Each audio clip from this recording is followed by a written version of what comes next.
This is the Outlap F1 podcast featuring America's own Cody, Andy, and Deanna. Your one-stop shop for Formula One news, insights, race previews, and reviews. Join us on the Outlap.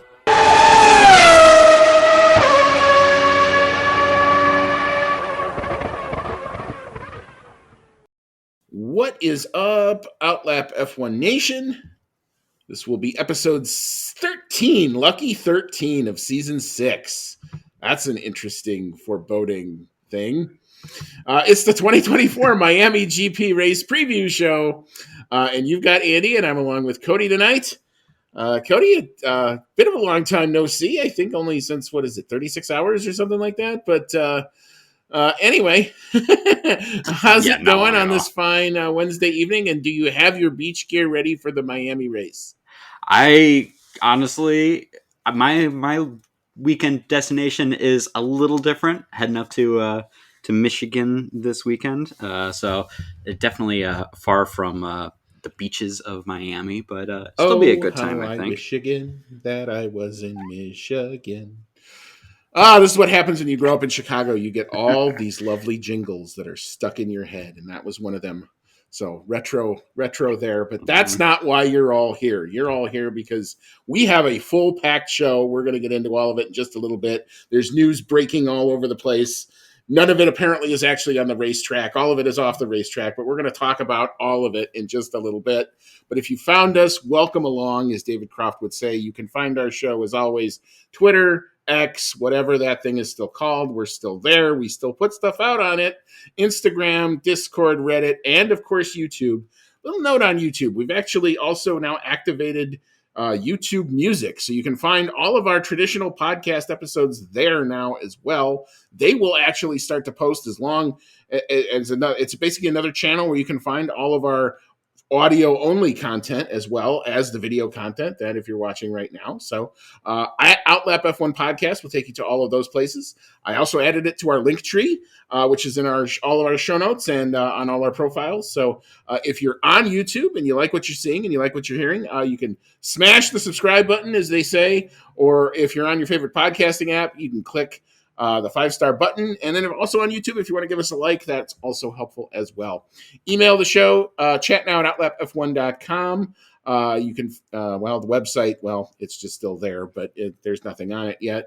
We'll talk about that later. Outlap F1 Nation, thank you so much for continuing to support us, especially monetarily. Thank you so much to the following people: Dean Warwick, Yuri Dolchester, Paul Weaver, Quentin Warden, Kevin Kelly, Regan Stanzik, Timothy Brown, and of course, Jonathan Scott. If you'd like to become a member of the hashtag Outlap F1 Nation, you can see our anchor page for support. $1, $5, all goes into two things. One, trying to make the show better. Two, investing in equipment or new equipment or upgrading the equipment we currently have. Check it out. We would be most grateful if you'd like to support us that way. Final note before we hop into all of the fun. You can check out the good folks at Manscaped. You can use our code OUTLAP. That's OUTLAP, all one word. That'll get you 20% off and free shipping on all of their great products. All right, enough of the small talk. We will now rip the Band-Aid right off. Big, huge news. It was in the rumor mill for the last couple of weeks. It is now official. Titanic implications possible all over the place here. Adrian Newey will leave Red Bull in the first quarter of 2025. He has informed the team and negotiated his exit. He will no longer be working on Red Bull's current F1 car for the rest of this season. Instead, he'll be putting efforts into Red Bull's first hypercar, the RB17, before leaving in early 2025. What that means is the gardening leave starts now, and once he leaves, he's free to sign and start immediately with a new team. He will be at this weekend's Miami Grand Prix, and he also hasn't ruled out the possibility of retirement from the sport. So because of all that, the rumor mill has gone crazy. We have rumors of a meeting with Fred Vasseur from Ferrari. Ferrari are putting a big push on to try to recruit his services. Aston Martin is pulled up with a Brinks truck full of money, trying to give it to Adrian. Those seems to be the two big front runners, or at least the forward-facing front runners right now. But Adrian Newey's comments on his departure from Red Bull, he said, quote, "Ever since I was a young boy, I wanted to be designer of fast cars. My dream was to be an engineer in Formula One, and I've been lucky enough to make that dream a reality. For almost 2 decades, it's been my great honor to have played a key role in Red Bull's racing progress from upstart newcomer to multiple title winning team. However, I feel now is an opportune moment to hand that baton over to others and seek new challenges for myself." Wow. Titanic implications all over the place here, Cody. Thoughts, takeaways, what's your take on all this? Wow. Oh, for one thing, as a Red Bull fan, it makes me very sad because he, Adrian Newey has a well earned reputation in F1 as a genius in the world of car design, and he's designed the championship winning cars, or had a major hand in designing the championship winning cars of Sebastian Vettel, who was the champion when I started becoming interested in the sport. So a lot of attachment there. He's designed the championship winning cars that Max Verstappen is currently winning. So the fact that he's had major hands in those cars, especially in the dominant car right now, makes him leaving the team at this the peak of their dominance seem pretty crazy.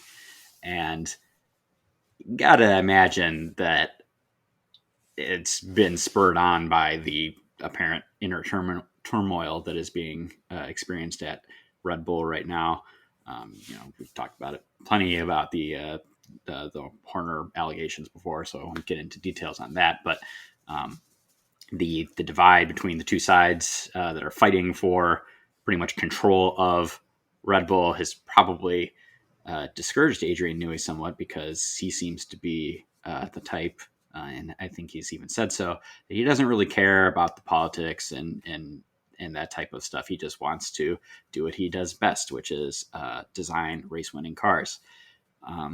And maybe this has been the driving force behind him deciding, well, I don't really want to be part of this anymore. It's a good time to hand this off to other people, like you said. And he's getting older.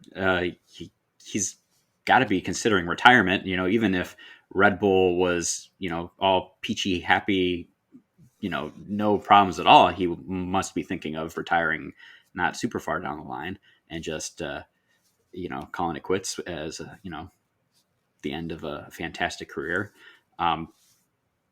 Personally, I think that he's still got it, and if he still has the drive to design race winning cars in Formula One, there are teams that are willing to pay him astounding amounts of money. I'm sure Ferrari will open the coffers if it means that they can bring him in. Aston Martin is apparently already offering to open the coffers to bring him in. And either one would be very interesting and fantastic. I believe Adrian Newey has also said in interviews that some of his regrets in his career is that he's never been able to work for Ferrari, and he's never worked with Lewis Hamilton, and he would be able to check off both of those by going and working for Ferrari. So I think it would be really cool. My gut tells me he's going to retire, but if he was going to go anywhere, I would hope it would be Ferrari. Fair enough. We did have a listener question from our friend and loyal listener, Dave Doherty, who asked that exact question. Where do you think Red Bull go from here, since the team apparently looks to be in crisis? Could Verstappen leave, and do you think the team will be any different? Let me just comment before we get into that question. Let me just kind of give my take on kind of this. This is probably fallout from all of the drama. I mean, Adrian has always been this kind of hippie, laid back type of guru, artsy guy who, it's been said many times, likes to kind of come and go as he pleases, doesn't really keep set office hours, does his thing when he does his thing. And everybody's just kind of giving him the wide berth because, when you have geniuses, sometimes this is what you have to do with them. You don't box them in with that type of stuff. And, he's seeing a changing face of Formula One. He's seeing, obviously, whatever's going on in this. He doesn't it's pretty clear he wants no part in whatever the power struggle is. I was actually looking when I was putting together our doc for today. 1 year ago with the Miami GP preview, he signed the extension. So apparently it's also come out in a lot of reporting that he was close to doing this move last year, and it was Christian Horner that convinced him to sign that extension that takes him now up to here. It was supposed to run, I think, till 2026. It will now run until the first quarter of 2025. But effectively, his F1 influence on the 24 car is obviously finished. His any further influence on the 25 car is obviously finished. And now, that this was kind of the zipper in the potential unraveling of what has been the most dominant team over the course of the last two seasons for sure, maybe even 3 seasons, in Formula One in Red Bull Racing. So, now you're looking at Red Bull with new car in 26, new engine coming in, unproven. We don't know what Ford's going to do or how much Red Bull's going to have to, put into that effort to get that program up and moving. We don't know yet. I'm excited to see what Ford will do, but it's unproven. And now you have questions about, well, what would keep Max Verstappen there, especially if the Horner side of the contingent tends to keep making gains in this power struggle. And that none of that seems to be anywhere close to resolution. So now you have all that kind of up in the air. So, my personal thought is, and I'm going to kind of go in a different direction. I know there's a lot of clamoring that says Ferrari would be the place to go. We want to see Lewis Hamilton win the A title with a new car. My take on it, what I think makes Lewis so special is he's won the 7 without a new car.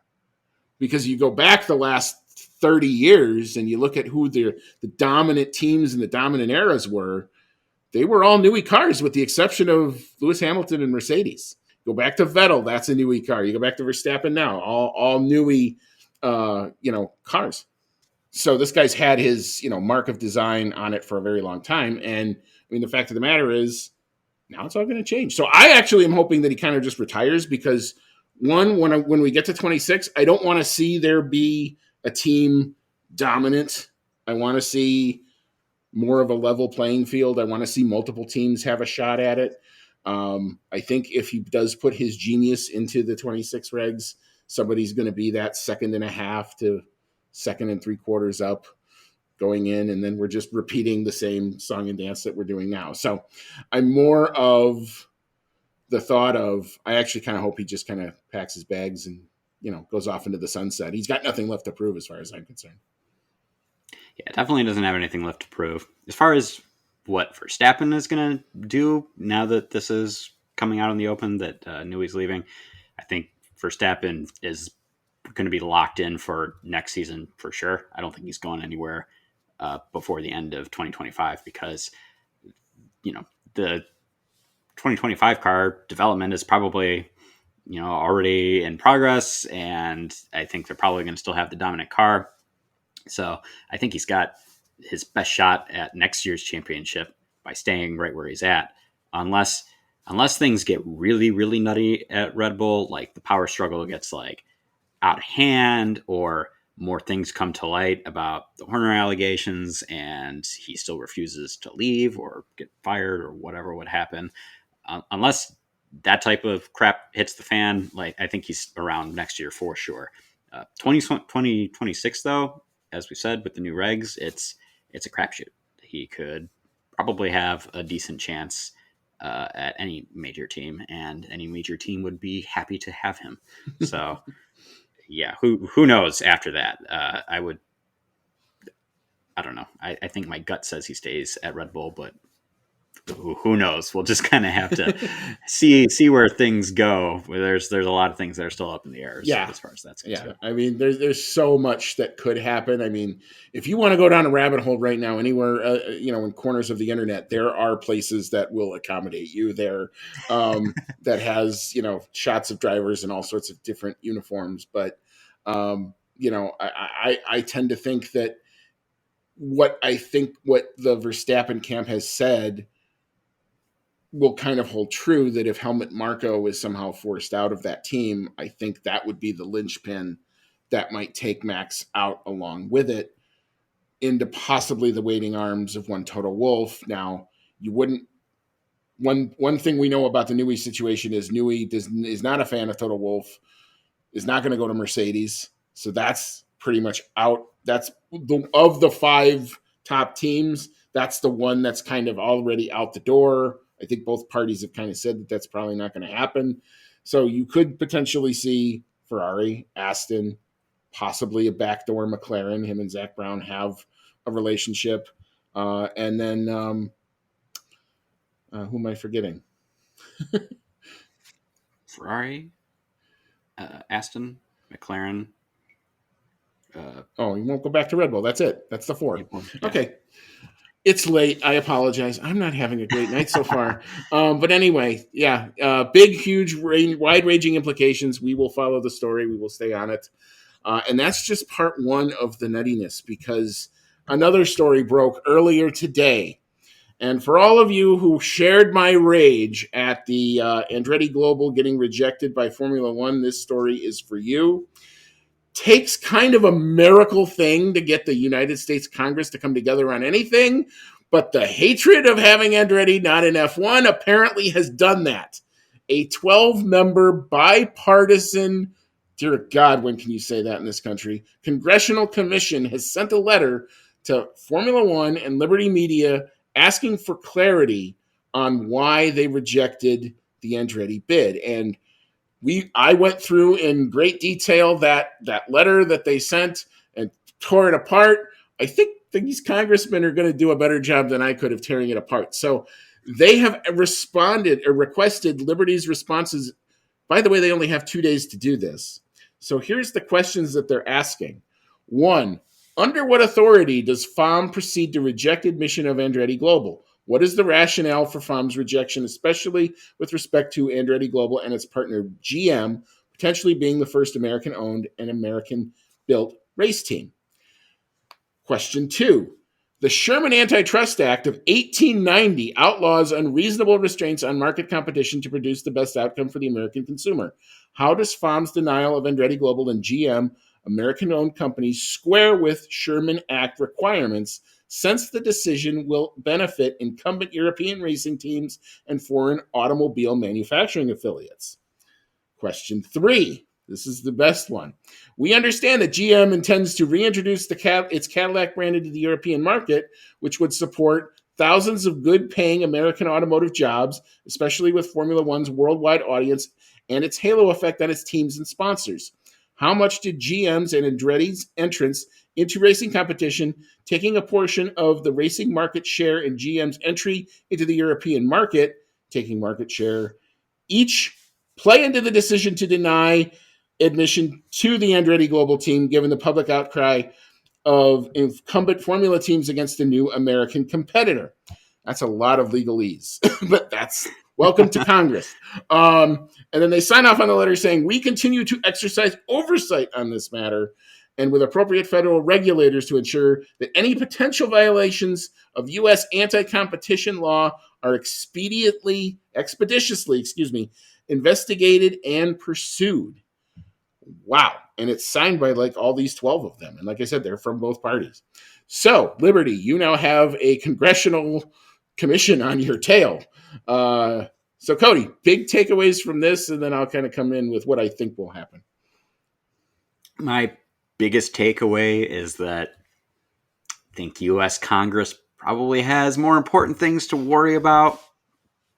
That said, I do think it's interesting that they're getting involved. That they think that rejecting Andretti's bid to be in the sport is worthy of questioning if it's going against antitrust laws. As you and I discussed before the show, said that Liberty is an American American company, and therefore is subject to such antitrust laws for their part that they play in this. So I think it's interesting that they're asking the questions. Do I think it would actually change anything, go anywhere? I don't think so. But it does show that there's support for that goes beyond just angry fans, support for Andretti and actually getting into the sport. And apparently even the U.S. government thinks that their rejection is unreasonable.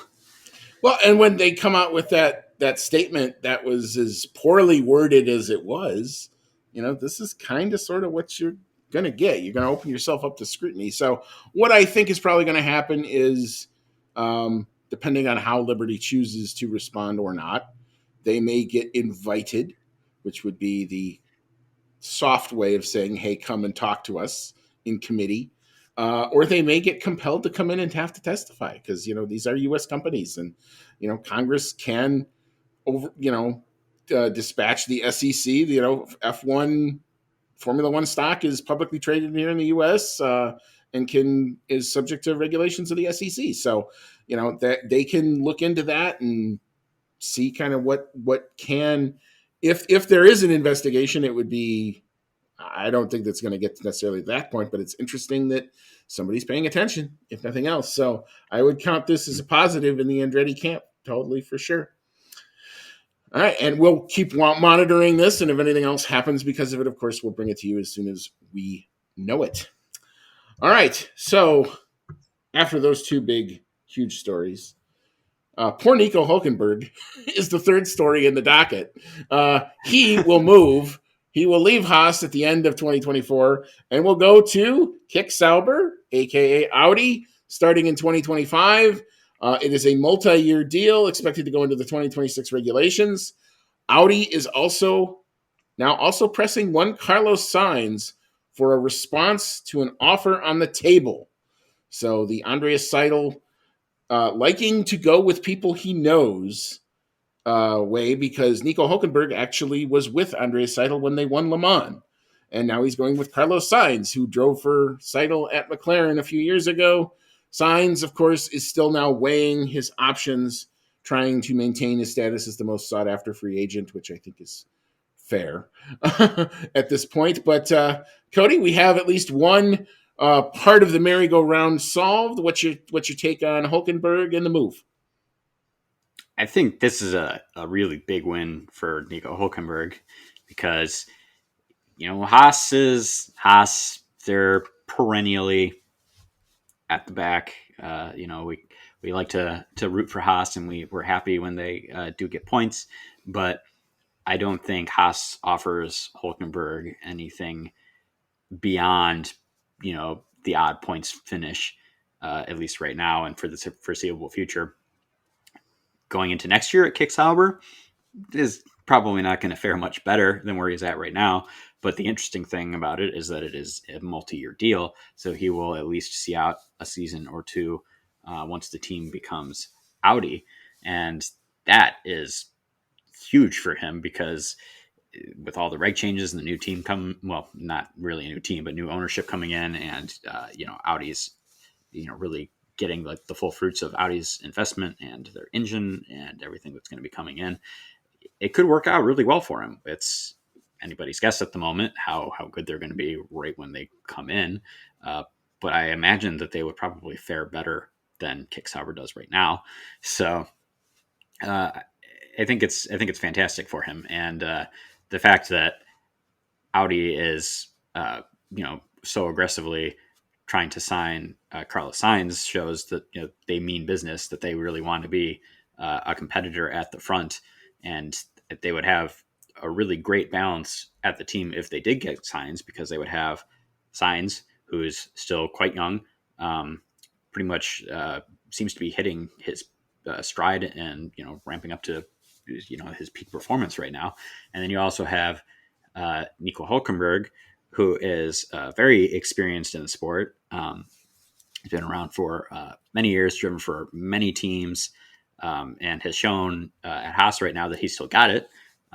He's getting points finishes. He's outperforming his teammate. So I think that would be a very, very good pairing for Audi to have, going into, their start in the sport. Yeah, I mean, for Nico Hulkenberg, it's definitely an upgrade and a better chance to somehow eliminate the longest race streak without a podium thing that he has going on. I don't ever foresee that ever, unfortunately, happening at Haas unless Haas happens to get some sort of a tire call in a pouring rain race really right and nobody else gets it right at that time or something like that. That's what I think it would have to take. But from a guy who was a German commentator, 3-4 years ago, to now going into a works organization in a new set of regulations, that's a big win for him. And again, we're seeing kind of a consistent thought here with Andreas Seidel, going with what he knows, especially establishing a new project. Like, he hasn't been working with the Sauber part of the F1 operation. His role has been building the factory, starting the integration with the Audi people as soon as it can happen, and trying to make all that work and create structure and infrastructure and all that so that this is as turnkey of an entry as it can be, because effectively it really is a new entry. And they're taking over some existing structure, but what did really Sauber really going to bring to the table here? I mean, other than kind of meh. I mean, it's kind of where they've been. So I mean, let's be honest. But so now this is an upgrade there. So it's a definite win for Nico Hulkenberg. I've been saying since Seidel made the move, I thought that Carlos Sainz connection would somehow come back. It's in Carlos Sainz's court whether or not he wants that, and it's going to be on Seidel and now Hulkenberg to try to convince Sainz that it's as committed of an F1 entry as where he's at. That's going to be a hard sell, but it's a path. It could win. It could work. We've seen stuff like that happen before. So interesting. But I mean, Carlos Sainz is in win now mode. So, he's going to want to maximize his potential now, because I don't think he's not we're not looking at untapped potential. We're looking at the guy kind of at his peak, and he wants to have a shot at a world title before it's too late. Mm-hmm. All right. So speaking of Haas, they are headed to court. Their former team principal is a little angry at them. Gunther Steiner will be taking Haas F1 to an American court in the Charlotte-Mecklenburg jurisdiction, I think is where this is actually was filed. And what Gunther is alleging is Haas has withheld royalties on his employment agreement for using his likeness after he was let go and without his permission. I think it basically said I was okay with them firing me. I'm not suing about that. What I'm suing is they were continuing to use my likeness, and they did not honor the employment agreement from which I signed. It's obviously a question that will either go before a judge or a jury. I don't know enough about the specifics of it to really comment on whether Gunther has a case. Any lawyer in this country sometimes can take up a case, and anybody can file anything. That doesn't necessarily mean they're going to win. It doesn't mean we're going to get resolution on this for a long time. Haas may choose to settle. It may end up, going away after a while, but interesting. So Haas and Gunther not on good speaking terms. Not surprising. No, apparently not. And if he does have a case and feels that he is, rightfully owed more money, I don't fault him for going for it. I mean, he's not employed there anymore, so what has he got to lose? If he's gonna go after him, for what they're worth, if he thinks he has solid ground to do so. But I don't really know too much of the detail on this one, other than I saw a blurb that was like, "Oh, Gunter's suing Haas," and I was like, "Huh, interesting." But yeah, I don't know the deets on it. Yeah, fair enough. And like I said, we'll monitor this, and if anything does come out of it, we will bring it to you. All right, so focusing in on a little bit of this weekend, I'm going to skip the Ferrari thing for now. We'll come back to that because we'll do that one last. What I wanted to talk about was, we had some more interesting FIA news. Aston Martin is set to appeal the Chinese Grand Prix penalty assessed to one Fernando Alonso in the sprint race, where, of course, he had the puncture, had that nice battle along with 3 or 4 other guys for P3 there. Ultimately, Sergio Perez was the one that ended up taking the P3, and Alonso ended up getting a puncture, having to retire from the sprint. and then got assessed a penalty on top of it. And more importantly, 3 penalty points, which brings his total to 6. And that's halfway to a race ban. And that's what I suspect this appeal is about. If they could get that set aside, he would get those penalty points taken off of his license and would probably feel a lot better going into what is still a very long 2024 season. So there is now a hearing set for Friday. We are in our appeal section of our rule book, which means we have to have new and significant evidence that Aston Martin would need to present, have the original Chinese GP stewards agree that the evidence is new and significant. If they can meet that standard, they then would proceed to part 2 of the hearing and actually hear the case out and try to judge it on its merits. If Aston Martin can't produce what they consider new or significant evidence based on what it has to be something that they did not have during the Chinese GP weekend. If the stewards agree with that, don't agree with that, the hearing ends right then and there. And of course, Aston Martin would pay for the cost of the hearing. I don't think they really care so much about that. Lawrence seems to be throwing Brinks trucks all over the place this week. But anyway, do you think, Cody, that he has any sort of case in this? And would we see potentially a reversal? I think that there should be something of a reversal, whether they've got enough, new and sufficient evidence to, provide that reversal. I don't really know what else they could show, but they apparently think that it was an unjust penalty. And having watched it live, I thought that maybe Alonso was racing maybe a little too hard at that point. Maybe he should have, given up when it seemed like it was over instead of pushing back. But it was hard racing, and that type of thing is exciting. That's why we watch Formula One, because it's fun to watch people race and race hard and entertain us. And that's what he was doing. So I can see, yes, maybe giving him a penalty for pushing it a little too far. I think the 3 penalty points is nuts, because 3 penalty points is like significant. That's what is it? They get a race ban at 10 penalty 12. points, which I think it's 12. 12. Okay. So, we haven't seen anyone get to that in a long time, but anyway, but 3 points for that one incident, that's a quarter of the way there. Right now, it puts him at halfway there. And I do not think that incident was worthy of that many penalty points, especially because if I remember correctly, that's more penalty points than were given to Lance Stroll for his incidents rear-ending Daniel Ricciardo, where he was very clearly, when you look at the onboard, not paying attention to what he was doing. So I think that's worthy of more penalty points than what Alonso did. So I feel, that they were not, they're not applying the appropriate punishment, fairly across those 2 incidents. And, the FIA always says that, they look at the rules, they look at what happened, they don't look at the outcome.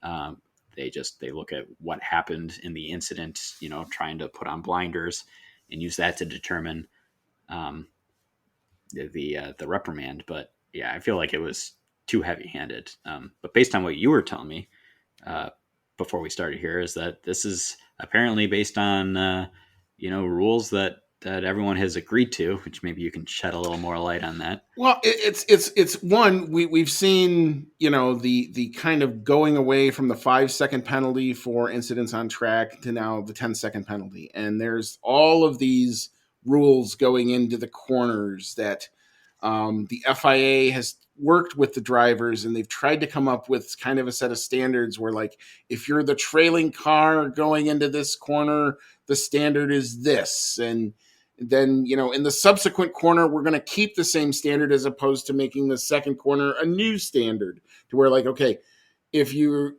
get alongside or 3/4 of the way on the inside, and now you go from an inside corner to an outside corner, well, you establish that position on the inside corner, and now even if you sort of lose it going on the outside, you don't have to reestablish to have a right to that corner still.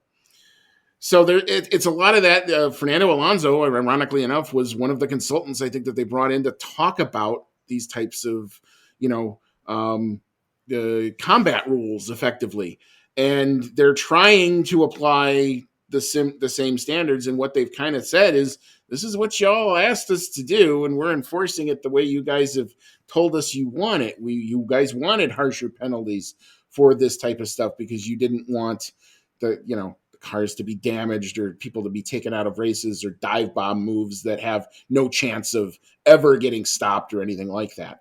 Do I think that's what happened with this incident? No, I don't think we were outside that. I thought it was good hard racing. I agree with you from an entertainment standpoint. I thought it was the highlight of the sprint, if you ask me. Was what made that worth watching, and I think those types of things ought to be encouraged. Furthermore, the fact that Alonso picked up the puncture and was the big name loser in that entire scrap, to me, that should pretty much kind of end it where it was, assuming nobody else was really adversely affected in that race. I didn't see anybody else really adversely affected. I thought that's kind of where it was. To then give him a penalty on top of all that seemed a bit harsh.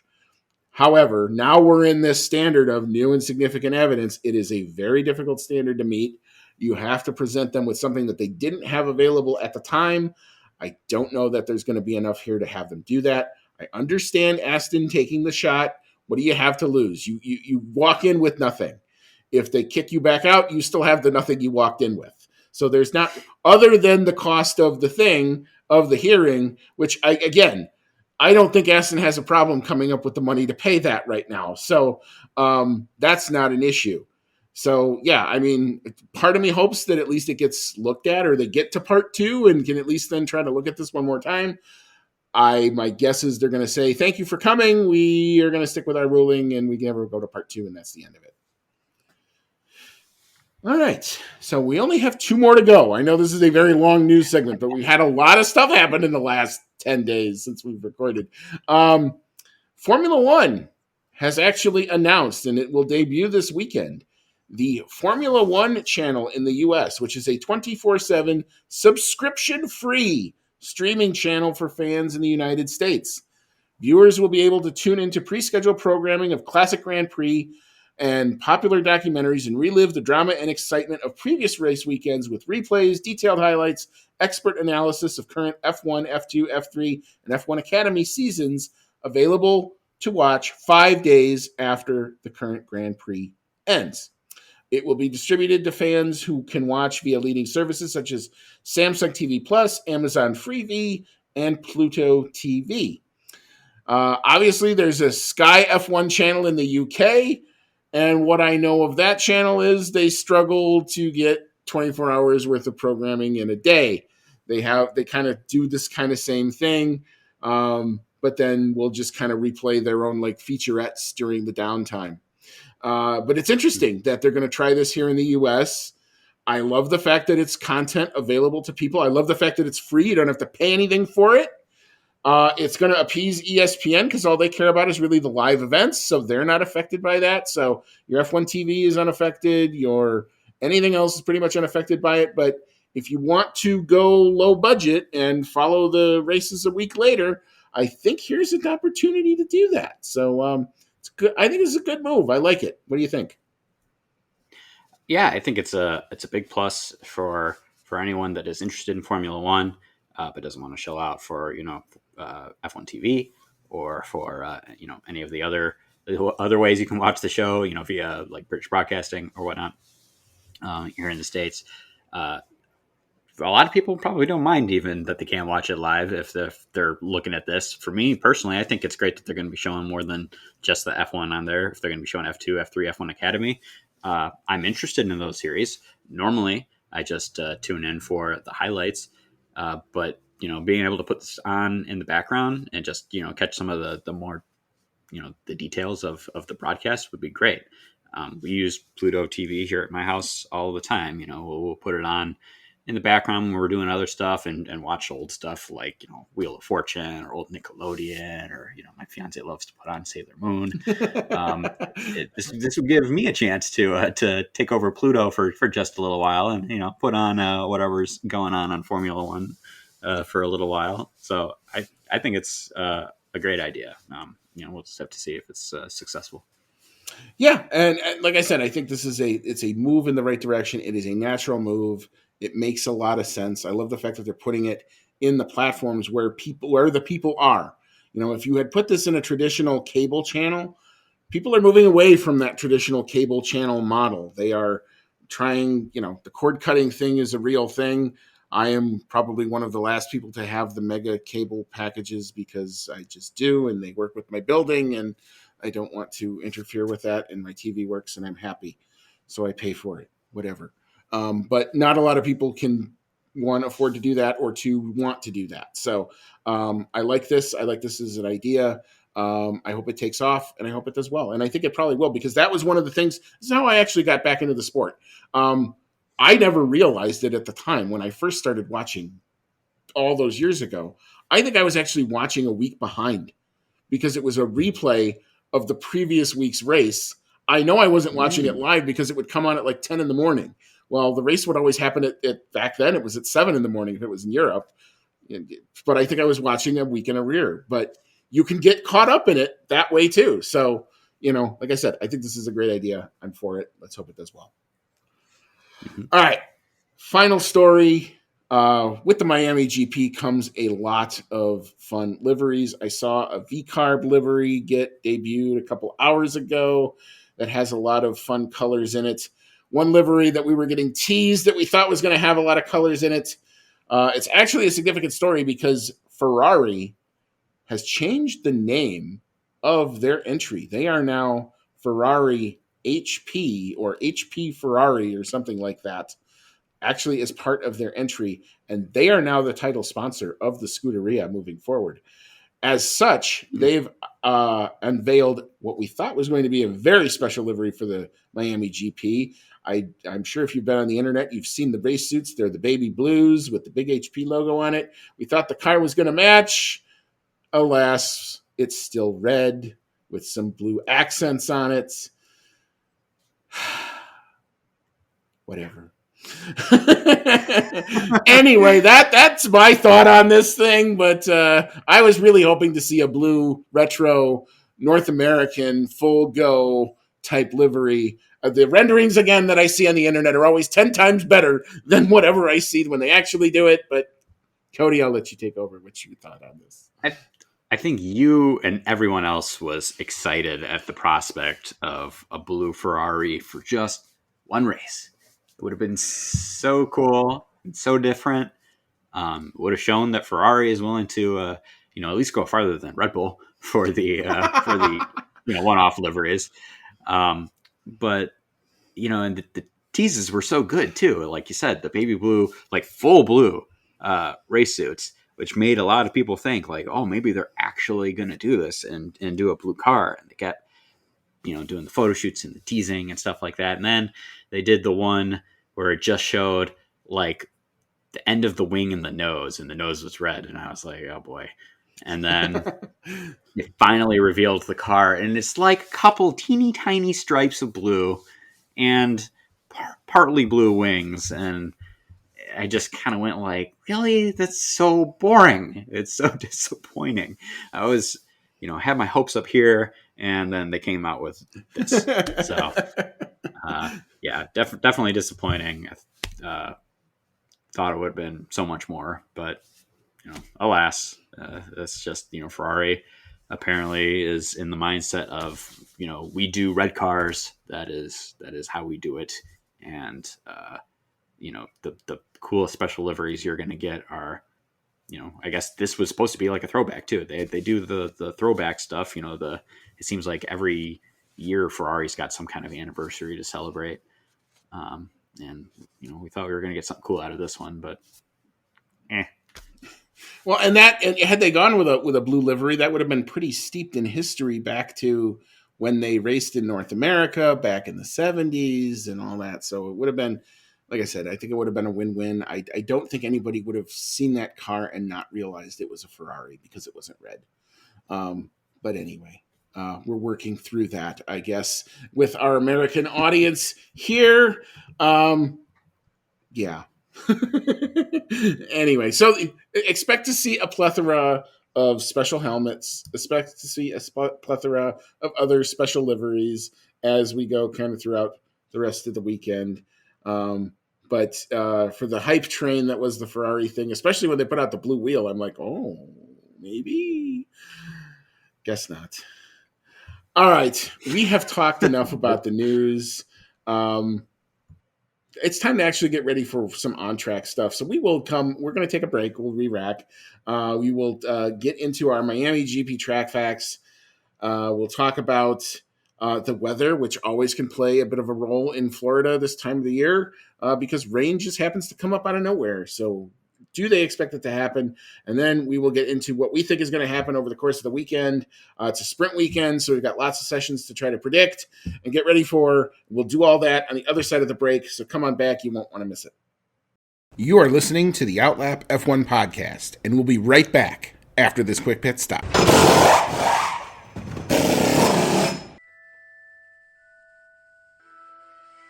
Grab your flu powder, broomstick, or apparate to your favorite audio streaming service to join the discussion on Hogwarts, a podcast, where Dan and his friends have in-depth chapter-by-chapter breakdowns of each Harry Potter novel. Join the group as they dive into the magical world and discuss plot points, analyze character development, and occasionally go off the rails. Whether you're a muggle who's new to the series or a pure-blood wizard who won't need a remember-all, Hogwarts, a podcast, brings everyone to the Great Hall for a magical discussion. Hogwarts, a podcast, available wherever you get your podcasts. All right, welcome back in. This is Season 6. This is episode, hopefully lucky 13 of the Outlap F1 podcast. It's our 2024 Miami GP race preview show. I have not played any of the Miami music yet. We might do that at the end of the show. Stay tuned for that. But anyway, we're going to now turn our attention to the weekend on the track. We've talked enough about stuff happening off the track. Let's talk about what's going to happen on it. Our Miami GP track facts are brought to us by our good friends at Pirelli Motorsport. Cody, tell us about the Miami International Autodrome. All right. This weekend, Formula One heads to the Miami Gardens in the United States to race around the Miami International Autodrome. Number of laps around the circuit for the Grand Prix is 57, and the length of the track is 5.412 kilometers or 3.362 miles and consists of 19 turns. Tire selection from Pirelli for this weekend is a C2 compound for the hard, C3 for the medium, and C4 for the soft. And the track characteristics from Pirelli are a 3 out of 5 for traction, 3 out of 5 for braking, 3 out of 5 for tire stress, 3 out of 5 for lateral load, 5 out of 5 for track evolution, 3 out of 5 for asphalt grip, 2 out of 5 for asphalt abrasion, and 2 out of 5 for downforce. The qualifying lap record around this circuit goes to the Red Bull driver of Sergio Perez with a 1 minute 26.841 seconds. While the race lap record goes to the other Red Bull driver, perhaps you've heard of, Max Verstappen. He set that lap record in 2023 with a 1 minute 29.708 seconds. Most wins around this circuit, I'm pretty sure he's the only winner around this circuit so far, is Max Verstappen with 2 wins. And therefore, most constructor wins goes to his team Red Bull, also with those 2 wins. What's the circuit like, man? All right. With the Hard Rock Stadium as its epicenter, the 5.41 kilometer layout will feature 19 corners, 3 straights, and potential for 3 DRS zones. Well, I don't think we have that. I think we only have 2. And an estimated top speed of 320 kilometers an hour. There are elevation changes, too. The main one found between turns 13 and 16 with the track heading over an exit ramp and under various flyovers across uneven ground. The turn 14-15 chicane, meanwhile, has an uphill approach with a crest in the middle and then drops down, or dips down, however you'd like to think about it, on exit. As for the weather, and in Miami this time of the year, weather is always a factor. So, because we're at sprint weekend, we got to talk about all 3 days. So for Friday, sunshine and clouds mixed, a high around 85 degrees, so very toasty. I think this is the hottest we've seen possibly this season. Winds out of the east at 10 to 20, a 19% chance of a pop-up rain shower. For Saturday, a few clouds early, otherwise mostly sunny. Again, high near 85. Winds again out of the east at 10 to 20, so consistent there. only 12% chance of rain on Saturday. And for Sunday, again, sunny skies, right around that 85. Winds out of the east-southeast, so slightly different direction this time. Again, 10 to 20, a 16% chance of rain. All right. So, like I always comment about this circuit whenever I see this layout, it's not the layout that was intended, it's the layout that we got, and they haven't necessarily done anything to necessarily fix it. It's kind of very much an unfinished symphony of corners. Nothing really sticking out that makes me go, ooh, I really want to be there for that. The good news, this will finally be the first year that we're not going to hopefully have any more track surface issues. The first year, obviously, we had the big problem. They had to replace the entirety of the tarmac.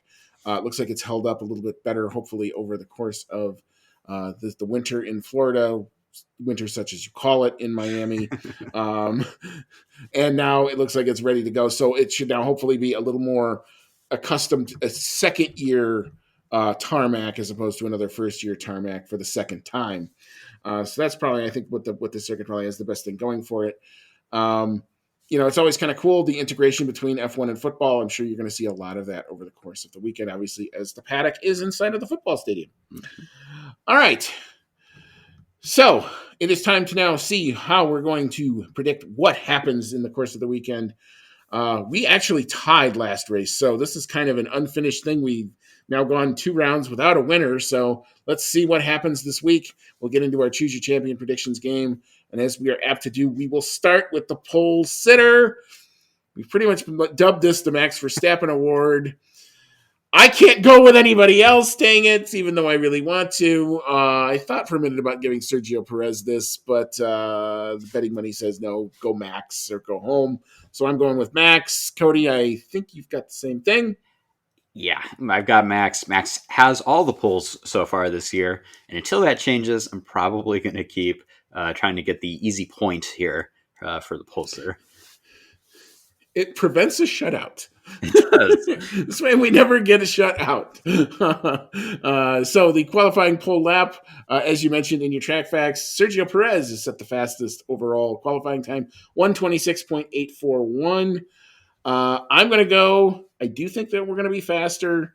I don't think we're going to be significantly so, but I've got a 1:26.287. Cody, what you got for pole lap time? I got it even a little faster than you. I'm going to go with a 1 minute 26 flat.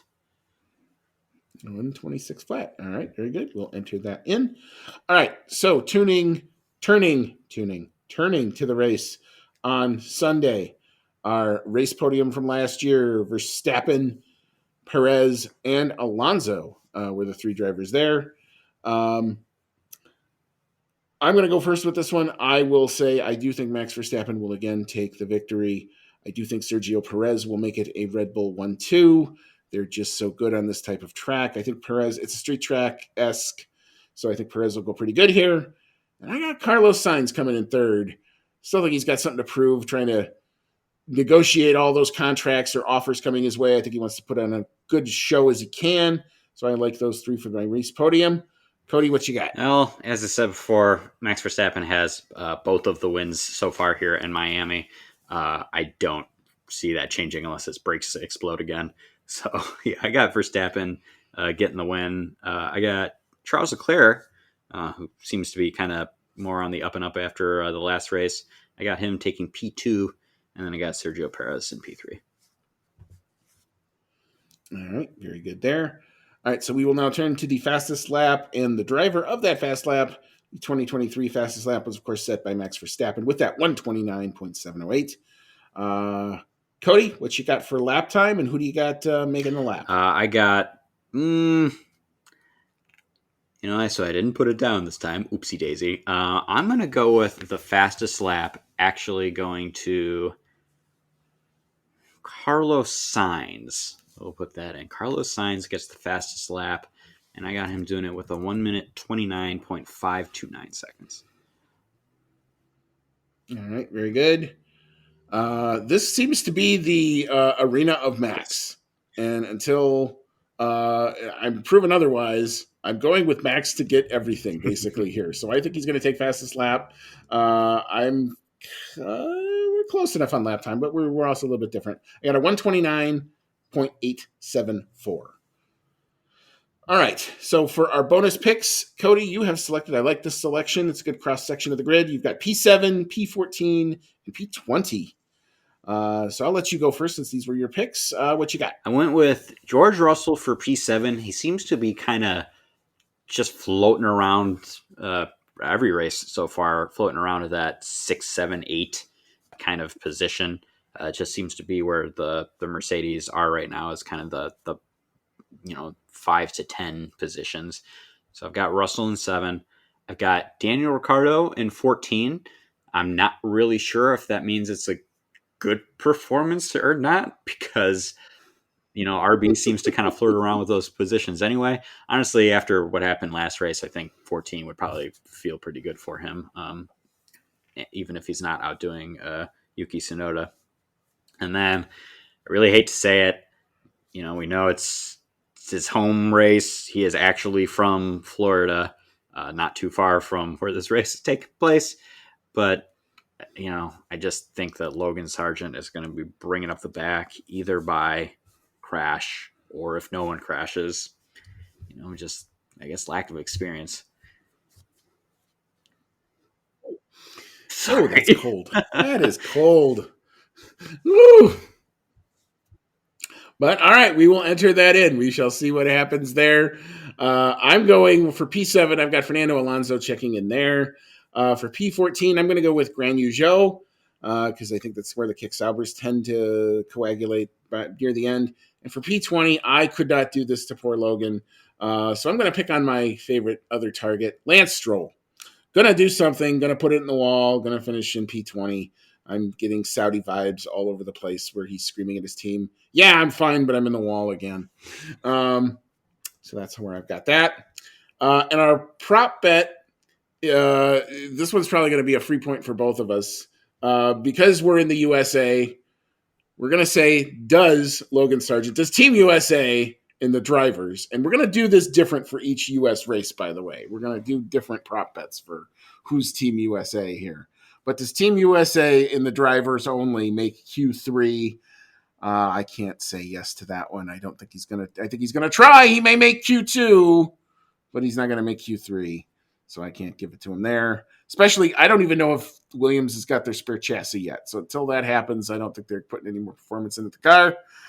Yikes. I like your response here, Cody. I think you're in agreement with me here. Yeah, no. You thought I was cold before. I think you could have made this prop bet. Does Logan Sargent make it into Q2? And my response still would have been no. I don't think he's got it right now. I don't think even Williams has it. They haven't been as strong this year so far. They're fighting to get into Q2, get out of Q2. So yeah, I don't think Sargent's got a chance in hell of getting to Q3. Fair enough. All right. So because it's a sprint weekend, our other prop bet will be the sprint podium. I'm going to go with Max Verstappen to take the win, Carlos Sainz to show well and take P2 with a late overtake of Sergio Perez because it's a sprint race and because they like to dive bomb each other in the sprint races. So let's see if that happens. So I've got Verstappen, Sainz, and Perez on the podium there. Cody, what you got?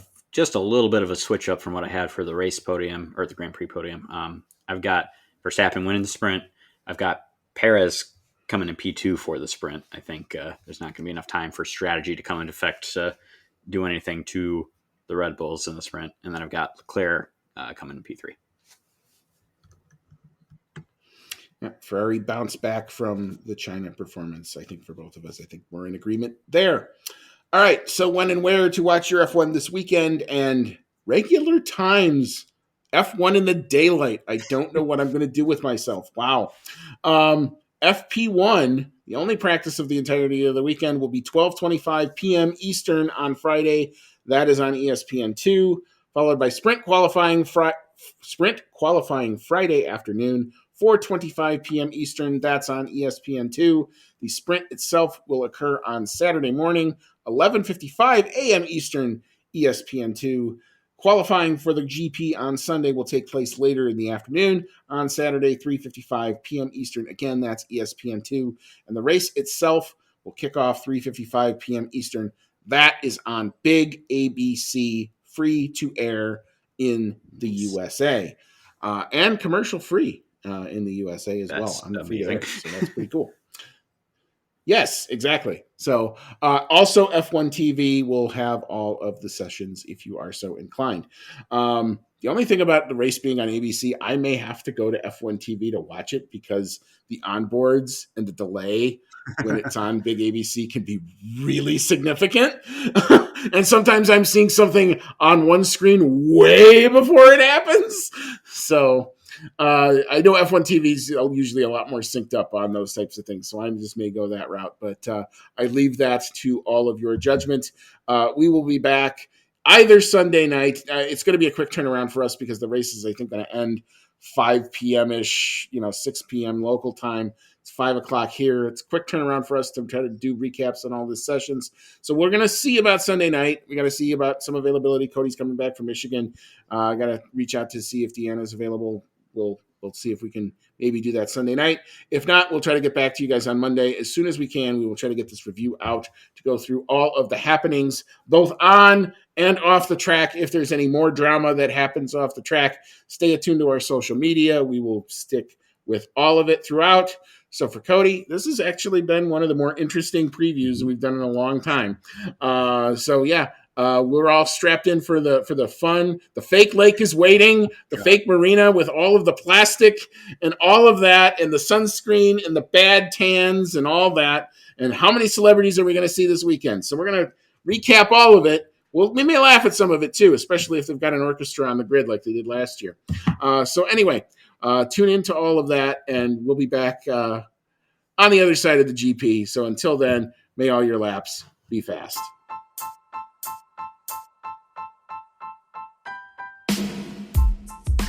Thank you for listening to today's episode of the Outlap F1 podcast. If you like what you heard, click that subscribe button and be sure to leave us a 5-star review.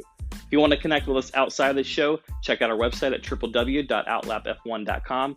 Find us on Twitter and Instagram at outlapf1 podcast, or email us at chatnow@outlapf1.com. As always, thank you so much for your support, and we'll see you on the next one.